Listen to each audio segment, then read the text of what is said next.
세상의 헛된 신을 버리고 하나님 이름 높여 기리세 온 천하 백성 모두 나와서 다같이 하나님만 섬기세.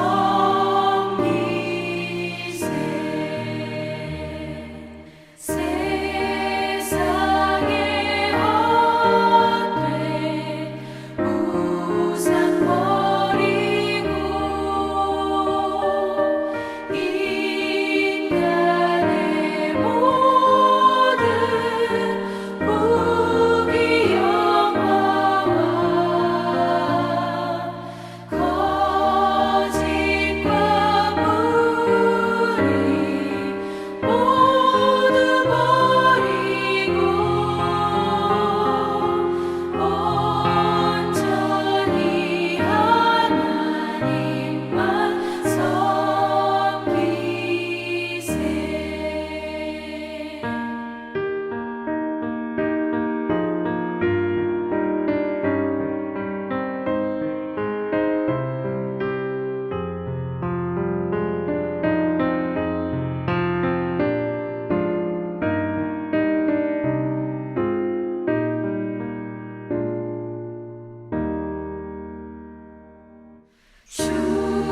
주님의 백성 서로 행하며 시기와 미움 아주 버리고 하나님만을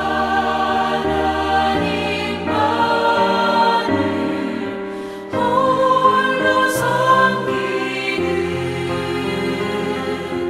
천국을 어서 이뤄 주소서.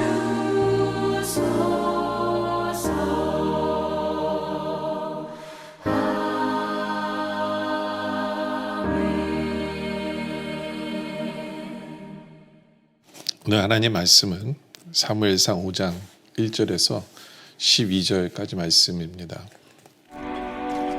블레셋 사람들이 하나님의 궤를 빼앗아 가지고 에베네셀에서부터 아스돗에 이르니라.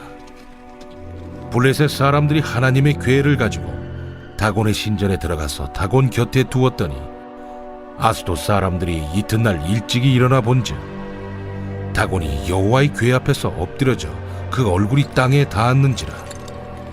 그들이 다곤을 일으켜 다시 그 자리에 세웠더니 그 이튿날 아침에 그들이 일찍 일어나 본즉 다곤이 여호와의 궤 앞에서 또다시 엎드려져 얼굴이 땅에 닿았고 그 머리와 두 손목은 끊어져 문지방에 있고 다곤의 몸뚱이만 남았더라. 그러므로 다곤의 제사장들이나 다곤의 신전에 들어가는 자는 오늘까지 아스돗에 있는 다곤의 문지방을 밟지 아니하더라.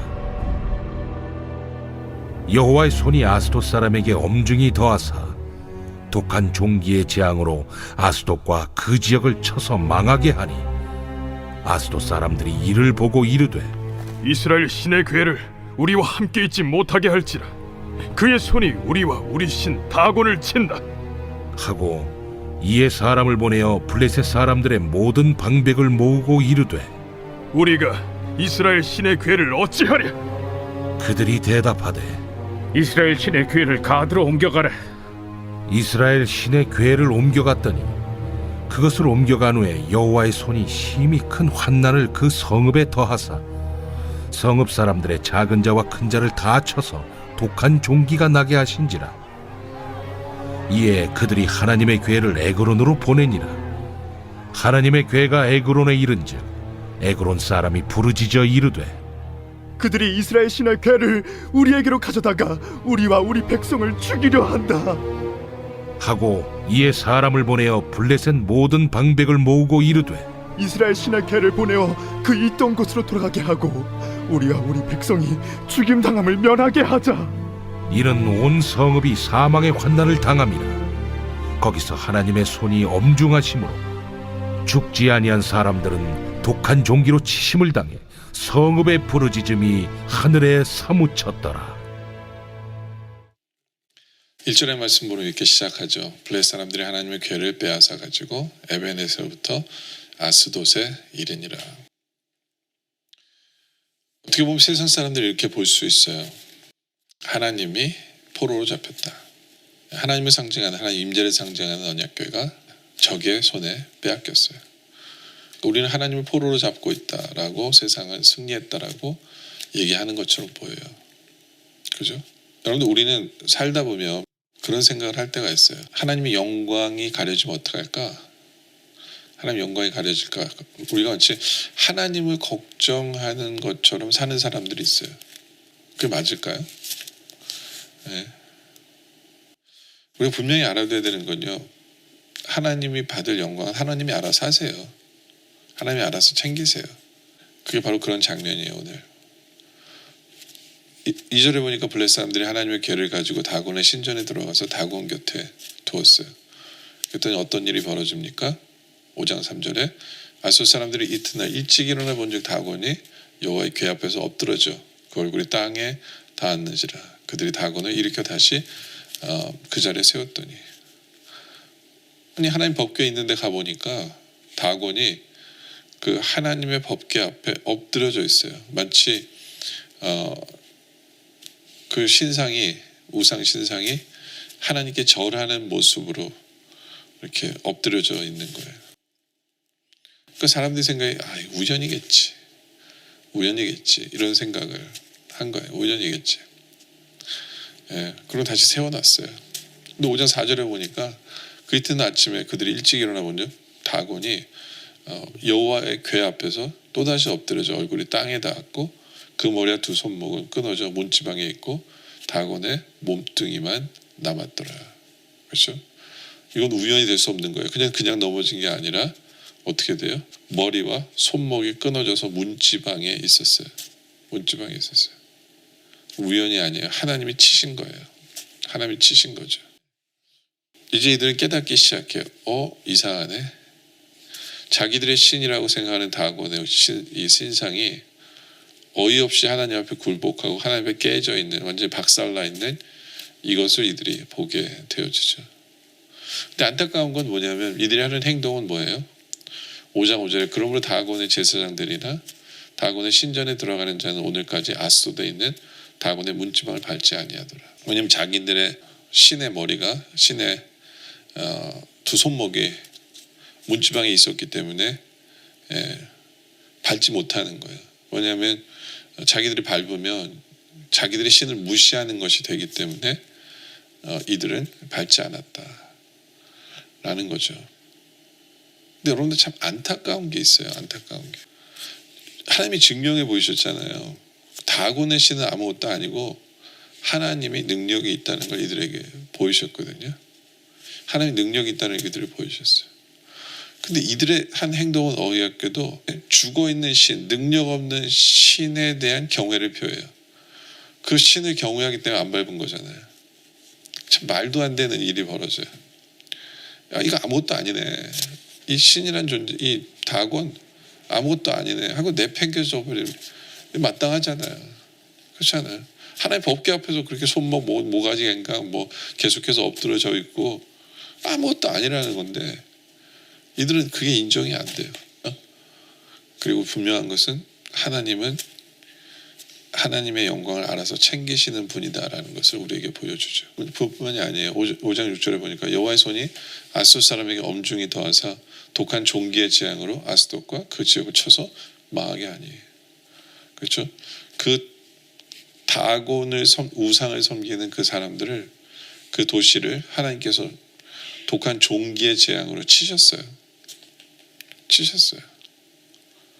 네. 그러니까 하나님의 재앙을 내리신 거예요. 하나님 재앙을. 5장 7절에 보니까 아스돗 사람들이 이를 보고 이르되 이스라엘 신의 궤를 우리와 함께 있지 못하게 할지라 그의 손이 우리와 우리 신 다곤을 친다 하고. 보세요. 하나님의 놀라운 능력을 체험했어요. 근데 이들이 선택한 건 뭐냐면 하나님의 법궤를 옮기는 거예요. 네, 하나님을 두려워하고 하나님을 경외하고 하나님을 믿는 게 아니라 이들이 한 선택은 뭐냐면 다른 돌을 보내는 거예요. 아무런 능력 없는 자신들의 신 계속해서 섬기기로 결정하고 하나님을 돌려보내죠. 그렇죠?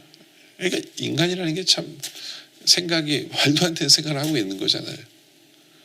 그래서 5장 8절에 이에 사람을 보내어 블레셋 사람들의 모든 방백을 모으고 이르되 우리가 이스라엘 신에게를 어찌하랴 하니 그들이 대답하되 이스라엘 신에게를 가드로 옮겨가라 하므로 이스라엘 신에게를 옮겨갔어요. 지금 가드로 옮겨가요.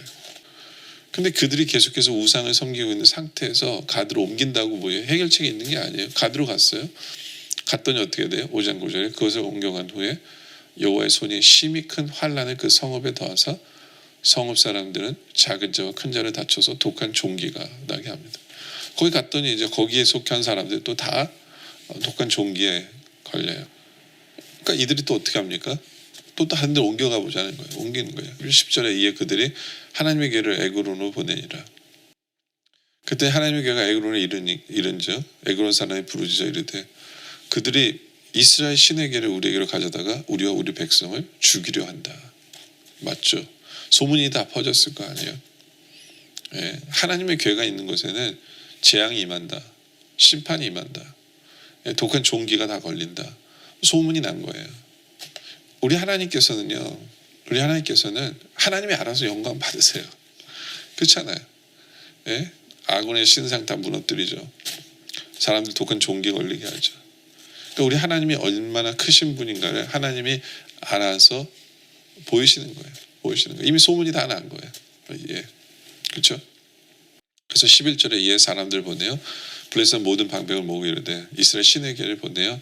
그 있던 곳으로 돌아가게 하자. 그렇죠? 이제 우리는 케어 못한다는 거야. 돌려보내자.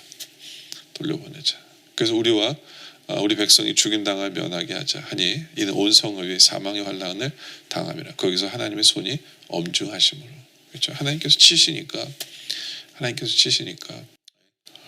하나님의 능력을 다 체험하고 돌려보내기로 결정해요. 그 12절에 죽지 않은 사람들은 독한 종기로 치심을 당해 성읍의 부르짖음이 하늘에 사무치게 되어지죠. 그 중요한 거는 하나님은 알아서 영광 받으세요. 우리가 정말 걱정해야 될 것은 뭐냐면 예? 나에게 문제가 있지 않은지를 돌아보는 거예요. 하나님이 포로로 잡힌 게 아니에요. 하나님 법궤가 그들에게 갔다 와서 예? 하나님이 포로로 잡힌 것이 아니라 예? 하나님은 우리에게 회개하라고 그것을 보여주신 거예요. 우리에게 회개하라고. 하나님의 영광이 떠나서는 안 된다라는 것을 우리에게 보여주고 싶으신 거예요. 중요한 건 이거예요. 우상을 섬기는 하나님을 믿지 않는 그들에게는 재앙의 신이에요. 우리 하나님은 심판의 신이세요. 그러나 반대로 하나님을 믿는 성도에게는 복을 내려주시는 하나님이시거든요. 그래서 하나님의 법궤가 이스라엘에 있을 때는 그것이 승리의 도구가 되잖아요. 그렇죠? 근데 문제는 그 하나님의 영광이 이스라엘을 떠난 거잖아요. 이스라엘 떠난 거예요. 예, 그때 우리는 하나님의 영광 못 받으시면 어떡하지? 이런 걱정을 할 것이 아니라 우리가 어떻게 하나님 앞에 바로 설 것인가? 우리가 하나님 앞에 바로 서서 하나님의 영광에 우리의 삶 가운데 나타나기를 바로 그것을 소원하는 거죠. 그래서 우리를 돌아봄으로 말미암아 우리 삶이 하나님의 영광이 나타나는 그렇죠? 믿지 않는 자들에게 하나님의 심판의 영광이 나타나는 것이 아니라 우리 믿는 성도들에게 우리에게 복을 내려주시는 그 하나님의 영광의 빛을 경험하는 바로 그러한 삶을 살아가는 우리 모두가 되어지시길 주님의 이름으로 축원합니다. 기도드리겠습니다. 아버지 하나님, 우리가 하나님의 영광 못 받으실까 봐 걱정하다 우려하지 않게 해주시옵소서. 하나님이 알아서 받으실 영광 다 받으시는 분이심을 우리가 고백하게 해 주시옵소서. 오히려 하나님의 영광이 우리 삶에 임하기를 소원하는 바로 그 소원이 우리에게 있게 하여 주시옵소서. 하나님의 영광이 떠나지 않게 우리가 더 하나님께 철저하게 순종하고 하나님의 뜻을 의지하고 사명을 감당하며 하나님을 기쁘시게 하는 그런 삶을 살아가는 우리가 되게 하여 주시옵소서. 오늘 말씀에 감사드리며 계획된 기도 속에 함께 하시길 바라며 예수님의 이름으로 기도드립니다. 아멘.